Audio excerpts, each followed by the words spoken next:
விக்கிரமபுரி ஒரு அழகான நாடு. அந்நாட்டை நந்தவர்மன் என்னும் மன்னன் ஆண்டு வந்தான்.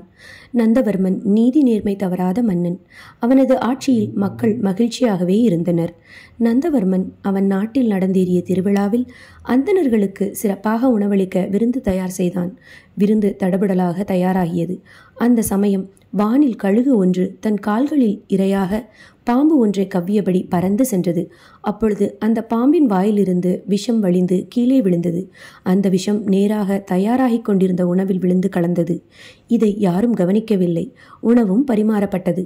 உணவை சாப்பிட்ட அனைத்து அந்தணர்களும் உயிரிழந்தனர். இதனால் மன்னன் மிகுந்த மனவேதனையுற்றான். இப்பொழுது இந்த விஷயம் சித்திரகுப்தனிடம் வந்தது. சித்திரகுப்தனுக்கு ஒரே குழப்பம். இந்த பாவக்கணக்கை யார் மீது எழுதுவது? கழுகின் மீதா, பாம்பின் மீதா, அல்லது அரசன் மீதா? கழுகு தனது உணவாக பாம்பை காலில் கவ்வி சென்றது. இதனால் கழுகின் மீது குற்றமில்லை. பாம்பு உயிர் போகும் தருணத்தில் அதன் வாயிலிருந்து விஷம் வடிந்தது. அதனால் இது பாம்பின் குற்றமும் இல்லை. விஷம் கலந்திருந்தது மன்னனுக்கு தெரியாது. அவன் வேண்டுமென்றே செய்யவும் இல்லை. அதனால் மன்னன் மீதும் குற்றமில்லை. இவ்வாறு யோசித்தவர் இறுதியில் இதை யமதர்மனிடமே கேட்கலாம் என்று சென்றார். அனைத்தையும் கேட்டறிந்த யமதர்மன் சற்று நேரம் யோசித்தார். பிறகு இதற்கான தீர்வு கூடிய சீக்கிரத்தில் வரும், சற்று பொறுமையாக இருங்கள் என்று கூறினார். ஒரு நாள் விக்கிரமபுரிக்கு சில அந்தணர்கள் மன்னனை பார்ப்பதற்காக வெகு தொலைவில் இருந்து வந்தனர். ஆனால் அவர்களுக்கு அரண்மனை இருக்கும் இடம் தெரியவில்லை. இதனால் அங்கு சென்று கொண்டிருந்த ஒரு பெண்ணிடம் அரண்மனை இருக்கும் இடத்தை விசாரித்தனர். அந்த பெண்ணும் அரண்மனைக்கு வழிகாட்டினாள்.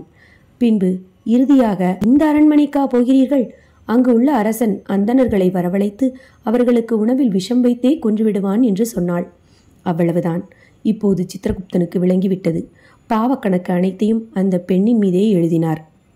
ஆம், நாம் ஒருவரை பற்றி அவருக்கு பின்னால் அவர் செய்த செயலை பற்றி புறம் பேசினால் அதற்கான கர்மா நம்மையும் வந்தடையும்.